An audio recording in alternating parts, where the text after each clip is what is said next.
وعلم آدم الأسماء كلها ثم عرضهم على الملائكة فقال أنبئوني بأسماء هؤلاء إن كنتم صادقين۔ اور اللہ تعالیٰ نے آدم کو تمام نام سکھا کر ان چیزوں کو فرشتوں کے سامنے پیش کیا اور فرمایا اگر تم سچے ہو تو ان چیزوں کے نام بتاؤ۔ ناموں سے مراد کائنات میں پائی جانے والی چیزوں کے نام، ان کی خاصیتیں اور انسان کو پیش آنے والی مختلف کیفیات کا علم ہے،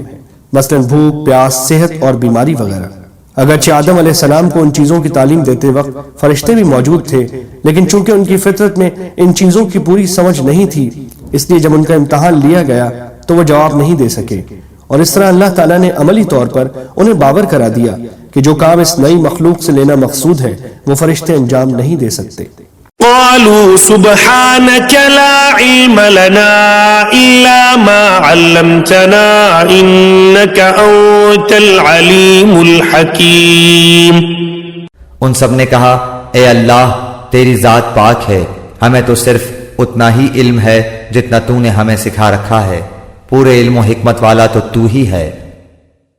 بظاہر ان الفاظ سے یہ معلوم ہوتا ہے کہ نام صرف حضرت آدم علیہ السلام کو سکھائے گئے تھے اور فرشتے اس تعلیم میں شریک نہیں تھے۔ اس صورت میں ان سے ان ناموں کے بارے میں پوچھنا یہ جتانے کے لیے تھا کہ تم میں وہ صلاحیت نہیں رکھی گئی جو آدم علیہ السلام کی تخلیق سے مقصود ہے۔ دوسرا احتمال یہ بھی ہے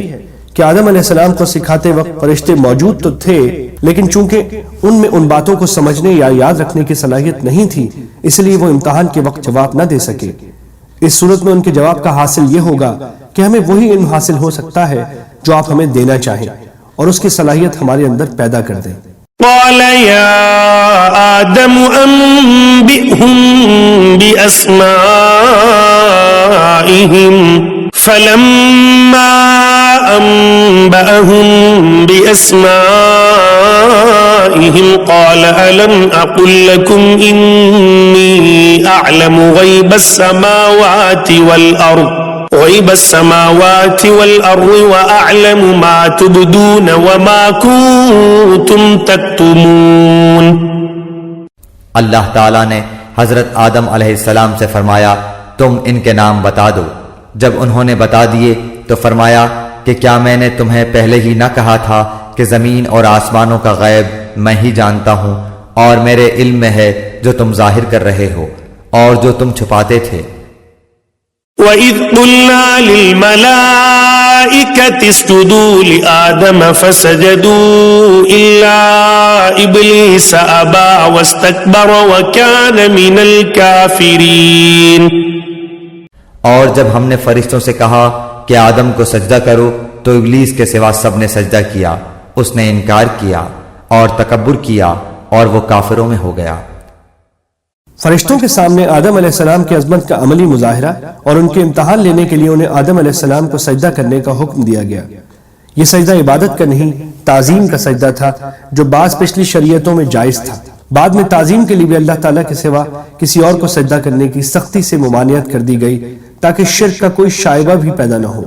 یہ سجدہ کروانا اس بات کا بھی مظاہرہ تھا کہ فرشتوں کو اس بات کی تلقین کی جا رہی ہے کہ کائنات میں جو چیزیں ان کے اختیار میں دی گئی ہیں وہ انسان کے لیے مسخر کر دی جائیں تاکہ یہ دیکھا جائے کہ وہ ان کو صحیح استعمال کرتا ہے یا غلط۔ گرچہ براہ راست سجدے کا حکم فرشتوں کو دیا گیا تھا مگر اس میں تمام جاندار مخلوقات بھی شامل تھیں، لہٰذا ابلیس جو جنات میں سے تھا اس پر بھی اس حکم کی تعمیل لازم تھی۔ لیکن جیسا کہ خود قرآن کریم نے دوسری جگہ بیان فرمایا ہے، وہ اللہ تعالیٰ سے کہنے لگا کہ مجھے تو نے آگ سے پیدا کیا اور آدم کو مٹی سے، اس لیے میں اس سے افضل ہوں، میں اسے کیوں سجدہ کروں؟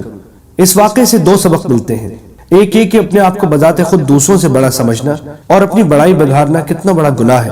اور دوسرا سبق یہ کہ جب اللہ تعالیٰ کی طرف سے کوئی واضح حکم آ جائے تو بندے کا کام یہ ہے کہ اس حکم کو دل و جان سے بجا لائے، چاہے اس کی حکمت اور فائدہ سمجھ میں آئے یا نہ آئے۔ وَقُلْنَا يَا آدَمُ اسْكُنْ أَنْتَ وَزَوْجُكَ الْجَنَّةَ وَكُلَا مِنْهَا رَغَدًا حَيْثُ شِئْتُمَا ولا تقربا هذه الشجرة فتكونا من الظالمين. اور ہم نے کہہ دیا کہ اے آدم تم اور تمہاری بیوی جنت میں رہو اور جہاں کہیں سے چاہو با فراغت کھاؤ پیو، لیکن اس درخت کے قریب بھی نہ جانا ورنہ ظالم ہو جاؤ گے. یہ کون سا درخت تھا؟ قرآن کریم نے اس کی وضاحت نہیں فرمائی، نہ اس کے جاننے کی ضرورت ہے. اتنا جان لینا کافی ہے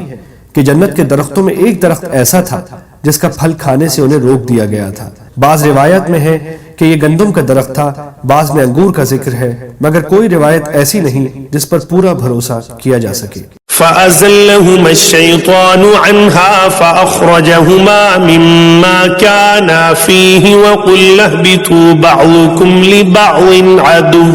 وَلَكُمْ فِي الْأَرْضِ مُسْتَقَرٌّ وَمَتَاعٌ إِلَى حِينٍ. لیکن شیطان نے ان کو بہکا کر وہاں سے نکلوا ہی دیا اور ہم نے کہہ دیا کہ اتر جاؤ، تم ایک دوسرے کے دشمن ہو اور ایک وقت مقرر تک تمہارے لیے زمین میں ٹھہرنا اور فائدہ اٹھانا ہے. یعنی شیطان نے انہیں بہکا کر اس درخت کا پھل کھانے پر آمادہ کر دیا اور بہانہ یہ بنایا کہ یوں تو یہ درخت بڑا مفید ہے کیونکہ اس کو کھانے سے ابدی زندگی حاصل ہو جاتی ہے، لیکن شروع میں آپ کو اس لیے منع کیا گیا تھا کہ آپ کی جسمانی کیفیت اس کو برداشت نہ کر سکتی تھی. اب چونکہ آپ جنت کے ماحول کے عادی ہو گئے ہیں اور آپ کے قوا مضبوط ہو چکے ہیں، اس لیے اب وہ ممانعت باقی نہیں رہی. اس واقعے کی مزید تفصیل کے لیے دیکھیے سورہ اعراف اور سورہ طہ. مطلب یہ ہے کہ اس واقعے کے نتیجے میں آدم علیہ السلام اور ان کی اہلیہ کو جنت سے اور شیطانوں کو آسمانوں سے نیچے زمین پر اترنے کا حکم دے دیا گیا. ساتھ ہی یہ بھی بتا دیا گیا کہ انسان اور شیطان کے درمیان رہتی دنیا تک دشمنی قائم رہے گی اور زمین کا یہ قیام ایک معین مدت تک ہوگا جس میں کچھ دنیاوی فائدے اٹھانے کے بعد سب کو بالآخر اللہ تعالیٰ کے پاس دوبارہ پیش ہونا ہوگا. فَتَلَقَّى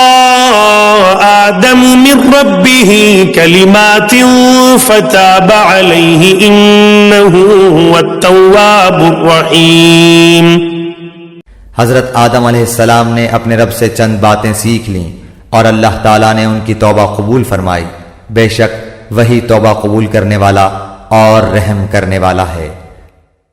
جب آدم علیہ السلام کو اپنی غلطی کا احساس ہوا تو وہ پریشان ہو گئے، لیکن سمجھ میں نہیں آ رہا تھا کہ اللہ تعالیٰ سے کن الفاظ میں معافی مانگے، اس لیے زبان سے کچھ نکل نہیں رہا تھا. اللہ تعالیٰ نے جو دلوں کے حال سے بھی خوب واقف ہیں اور رحیم و کریم بھی ہیں، ان کی اس کیفیت کے پیش نظر خود ہی ان کو توبہ کے الفاظ سکھائے جو سورہ اعراف میں مذکور ہیں. قال ربنا ظلمنا انفسنا وان لم تغفر لنا وترحمنا لنكونن من الخاسرین، یعنی اے ہمارے پروردگار، ہم اپنی جانوں پر ظلم کر گزرے ہیں اور اگر آپ نے ہمیں معاف نہ فرمایا اور ہم پر رحم نہ کیا تو ہم برباد ہو جائیں گے. اس طرح اللہ تعالیٰ نے زمین پر بھیجنے سے پہلے انسان کو یہ تعلیم دے دی کہ جب کبھی نفسانی خواہشات یا شیطان کے بہکاوے میں آ کر اس سے کوئی گناہ سرزد ہو جائے تو اسے فوراً اللہ تعالیٰ سے توبہ کرنی چاہیے. اور اگرچہ توبہ کے لیے کوئی خاص الفاظ لازمی نہیں ہیں، بلکہ وہ ہر جملہ جس میں اپنے کیے پر ندامت اور آئندہ گناہ نہ کرنے کا ارادہ شامل ہو، اس کے ذریعے توبہ ممکن ہے. لیکن چونکہ یہ الفاظ خود اللہ تعالیٰ کے سکھائے ہوئے ہیں،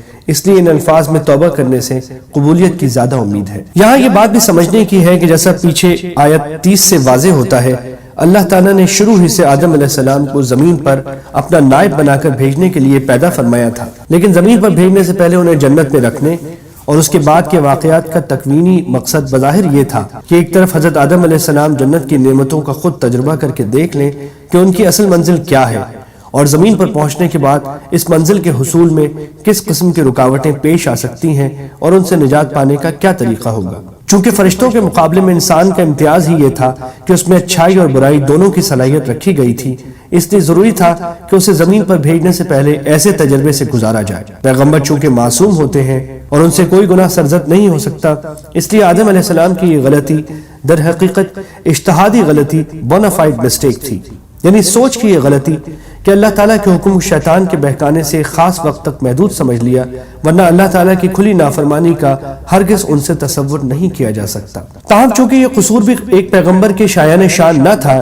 اس لیے اسے بعض آیات میں گناہ یا حکم عدولی سے تعبیر کیا گیا ہے اور اس پر توبہ کی تلقین فرمائی گئی ہے. ساتھ ہی زیر نظر آیت میں بھی یہ واضح کر دیا گیا کہ اللہ تعالیٰ نے ان کی توبہ قبول فرما لی اور اس طرح اس عیسائی عقیدے کی تردید فرما دی گئی کہ جس کا کہنا یہ ہے کہ آدم علیہ السلام کا یہ گناہ ہمیشہ کے لیے انسان کی سرش میں داخل ہو گیا تھا، جس کے نتیجے میں ہر بچہ ماں کے پیٹ سے گناہ گار پیدا ہوتا ہے، اور اس مشکل کے حل کے لیے اللہ تعالیٰ کو اپنا بیٹا دنیا میں بھیج کر اسے قربان کرنا پڑا تاکہ وہ ساری دنیا کے لیے کفارہ بن سکے۔ قرآن کریم نے 2 ٹوک الفاظ میں اعلان فرما دیا کہ اللہ تعالیٰ نے ان کی توبہ قبول فرما لی تھی، اس لیے نہ وہ گناہ باقی رہا تھا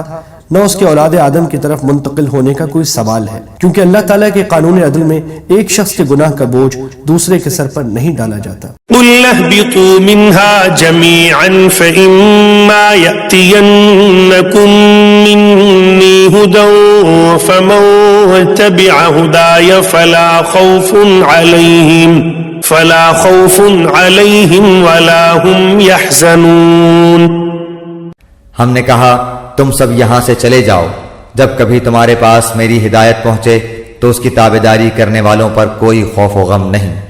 والذین کفروا وکذبوا بآیاتنا اولئک اصحاب النار هم فیها خالدون۔ اور جو انکار کر کے ہماری آیتوں کو جھٹلائیں وہ جہنمی ہیں اور ہمیشہ اسی میں رہیں گے۔ یا بنی اسرائیل اذکروا نعمتی التي انعمت علیکم واوفوا بعہدی اوف بعہدکم وإیایا فارہبون۔ اے بنی اسرائیل، میری اس نعمت کو یاد کرو جو میں نے تم پر انعام کی، اور میرے عہد کو پورا کرو، میں تمہارے عہد کو پورا کروں گا، اور مجھ ہی سے ڈرو۔ اسرائیل حضرت یعقوب علیہ السلام کا دوسرا نام ہے، ان کی اولاد کو بنی اسرائیل کہا جاتا ہے۔ تمام تر یہودی اور اکثر عیسائی اسی نسل سے تعلق رکھتے تھے۔ مدینہ منورہ میں یہودیوں کی اچھی خاصی تعداد آباد تھی، اور رسول اکرم صلی اللہ علیہ وسلم نے مدینہ منورہ پہنچنے کے بعد نہ صرف ان کو اسلام کی دعوت دی تھی بلکہ ان سے امن کا معاہدہ بھی فرمایا تھا۔ لہٰذا اس مدنی صورت میں زیر نظر آیت سے آیت 143 تک مسلسل بنی اسرائیل کا تذکرہ ہے، جس میں انہیں اسلام کی دعوت بھی دی گئی ہے اور ان کو نصیحت کرنے کے ساتھ ان کی بدعنوانیوں پر متنبہ بھی کیا گیا ہے۔ شروع میں ان کو یاد دلایا گیا ہے کہ اللہ تعالیٰ نے ان پر کیسے کیسے انعامات فرمائے تھے۔ اس کا تقاضا یہ تھا کہ وہ اللہ تعالیٰ کے شکر گزار ہو کر اس عہد کو پورا کرتے جو اللہ تعالیٰ نے ان سے لیا تھا کہ وہ تورات پر ٹھیک ٹھیک عمل کریں گے اور اللہ کے بھیجے ہوئے ہر نبی پر ایمان لائیں گے، لیکن انہوں نے تورات پر عمل کرنے کے بجائے اس کی من مانی تعویلیں شروع کر دیں اور اس کے احکام کو بدل ڈالا۔ چونکہ اس طرز عمل کی ایک وجہ یہ بھی تھی کہ حق کو قبول کرنے کی صورت میں انہیں اپنے ہم مذہب لوگوں کا ڈر تھا کہ کہیں وہ ان سے بدظن نہ ہو جائے، اس لیے ان 2 آیتوں کے آخر میں فرمایا گیا ہے کہ مخلوق سے ڈرنے کے بجائے انہیں اللہ سے ڈرنا چاہیے اور اللہ کے سوا کسی کا خوف دل میں نہیں رکھنا چاہیے۔